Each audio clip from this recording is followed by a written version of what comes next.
Okay, guys, chapter 2 is all about perception, and this is my favorite topic out of everything when it comes to speech. We engage in this process every day, all day long, and then when we break it down, it annoys some of us. I really love it. Okay, so perception includes 3 steps. You have to notice it, so you have to select it. You've got to, if you didn't see it, it was not part of your world.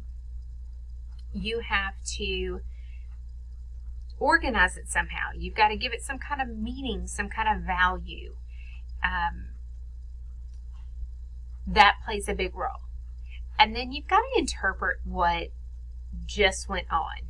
So you got to make sense of everything that just happened. And those 3 steps happen really fast. Now, mind you, if you didn't ever see it, you didn't ever notice it, to you, it never happened. Okay? So, let me give you just an example. Many years ago, I was teaching in the IT building on campus, and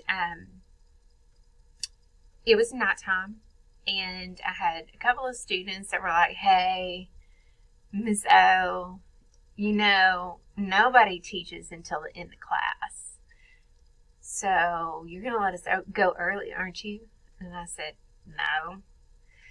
And so there's kind of like a little seed planted.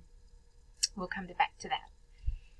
It's the end of class, and those students that were questioning me stay back, and they're like, "Do you want us to walk out with you?" And I was like, No. I'm fine. It takes me a little while to pack all of my junk. Like, I come with a computer and books and some random junk. I act like I have moved into the room at night. So I have to pack all of that stuff up. And so by the time I actually leave the room, they've probably been gone for like 7 minutes. So it's the 4th floor of the IT building. So I go down.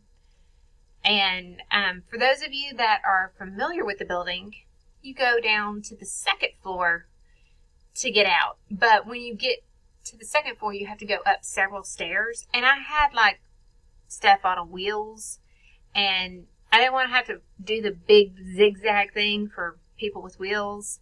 So I just knocked all of my stuff up the stairs and made lots of noise. But it was nighttime, so there's nobody there. And but then I heard a sound. It was a sound I didn't make, and my cart didn't make, but it was a sound. And I have been taught my whole life, in the dark, when you're alone and you hear a sound, you're about to die. So I was very scared and kind of had to think, like, what do I have on me that I can use as a weapon? And luckily, that wasn't the case. I mean, I definitely thought that was the night that I was going to die. But that wasn't the case. It was just our police department wondering what in the world I was doing. And I wanted to know what they were doing. So once we realized and we acknowledged what each other were doing, he was trying to go back to his car, and I was trying to go back to my car, and we went on our merry ways. Everything was fine. But up until that point, everything that I knew from stories I have been told, from movies that I have watched, is when you have a person alone at night, you hear a sound, a crime is going to go down. Usually, the person gets killed. And on that one night, it didn't happen. So it was great. But that's the perception process. It happens really quick. We go through it really fast, and we have to make sense of things. So you have to select it. You have to notice it. You have to assign meaning to it, assign a value, organize that thing. And then you have to interpret what just happened. So while instantly my gut reaction was, I'm going to die, it became okay, it's fine. Walk to your car. Proceed. So we go through these processes all the time. So to do this, we do have to stereotype. Now, when you get counter information to how you have organized something, and in this process, in interpreting it, and you realize, I interpreted that wrong. Like, when I found out I wasn't going to die, if I would have still acted like I was going to die, I have an issue here because I have organized it wrong and now I need to reorganize it. So we need to be able to be competent communicators enough that we can reorganize when we need to. So we do stereotype to be able to process that information quickly, but we also need to take in other information to be able to correct information as we go. So perception has a lot to do with how we see ourselves. It will have an impact on our self-concept and our self-esteem. So that is how you see yourself and how you feel about yourself. This could impact your skills, your abilities, your knowledge, your competencies, and your personality traits. So if you think about the people that you associate with and you affiliate with and you are around, the kinds of things that they talk about and the way that they talk about you and describe you, you typically mirror that. So if it's a positive thing, you typically mirror that positive image. If it's negative, you typically mirror that negative image, and it's a little bit harder for you to look towards something more positive. So it is really something to think about. The words that we use really do shape those that are around us. It also kind of shapes how we feel about each other, or I feel about ourselves, sorry. If you think about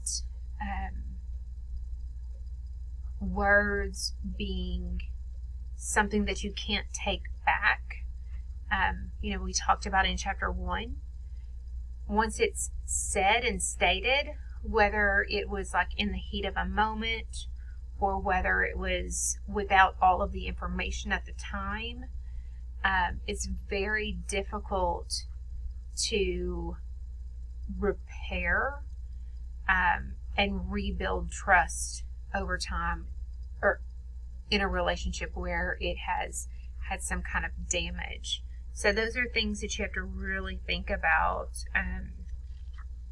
when it comes to your self-esteem and your self-concept and how perception plays a part in those things. Cultural norms as well play a part, and sometimes people forget that because we're so accustomed to thinking like, oh, well, we do that because that's how I was raised and I've always seen it that way, and because you're not doing it the way that I've always seen it, it must be wrong. That's not the case. Just because somebody does something different doesn't mean it's wrong. Just because you do it another way doesn't mean you're right. So we have a lot to learn from each other. You should have a cultural awareness and be open to learning new things from other people.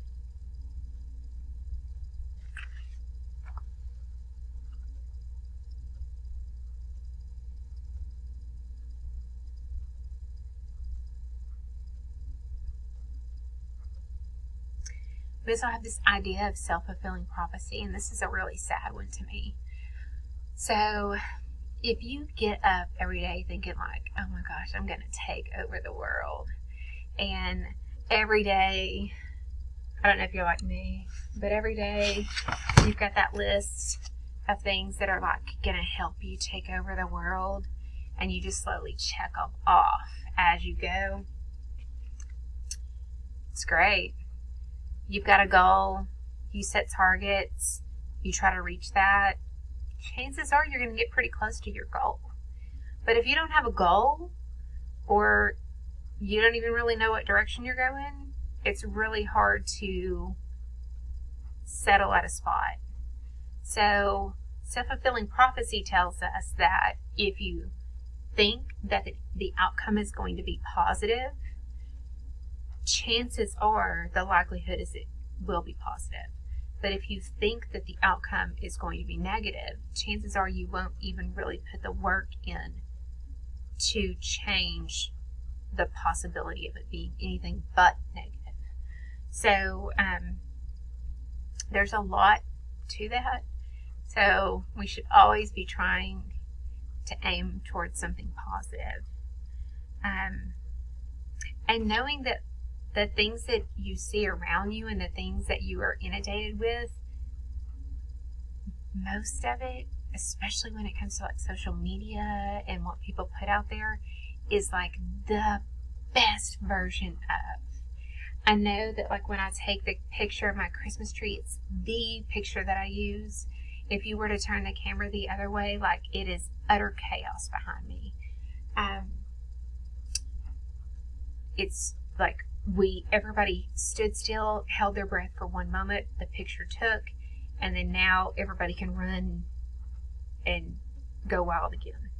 So know that it's not a true reality. It is a snapshot of a moment that was not real.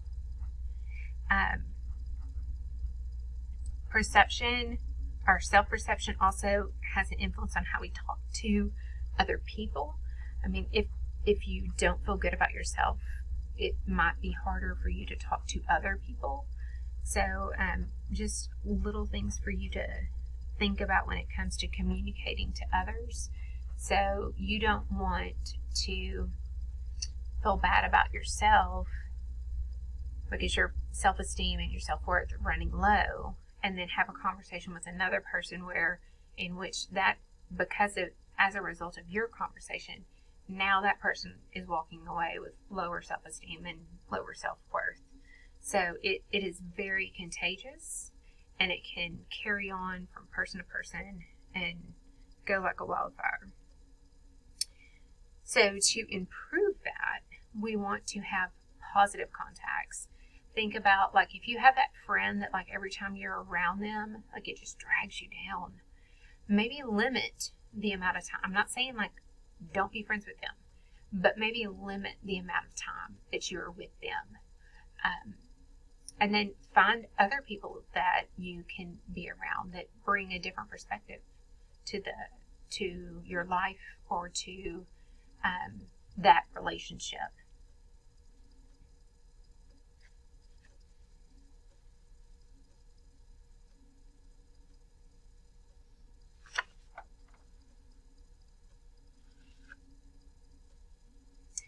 Know that we assign attributions to people, whether it's right or wrong, we do it.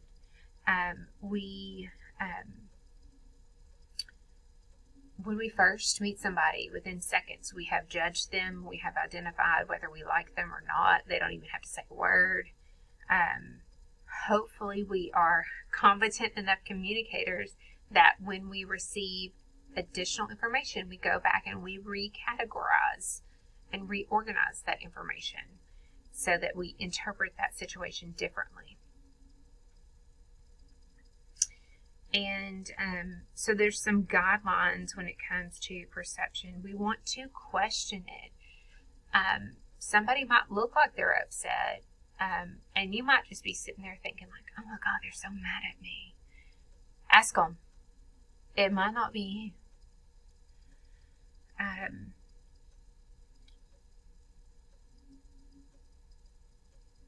seek out information from a variety of perceptions. One perception is not going to get you a full picture of what was going on. Realize that the perception of a person could change over time, and I think that that's a good thing. We should all be growing and developing over time. And seek clarification by perception checking. Kind of, this is what I think I'm seeing. Am I correct? Those are things that you could add easily into your daily interactions with others, that could be used to maximize benefit. Those are the major things that are going on with Chapter 2. I do have a couple of kind of funny videos that I'll add into the chapter folder. One's on perception and culture, and then the other one is just a perception test. It's not a test, you guys, but it's a perception test. It's just a video that I hope you enjoy. And if you guys have any questions, let me know.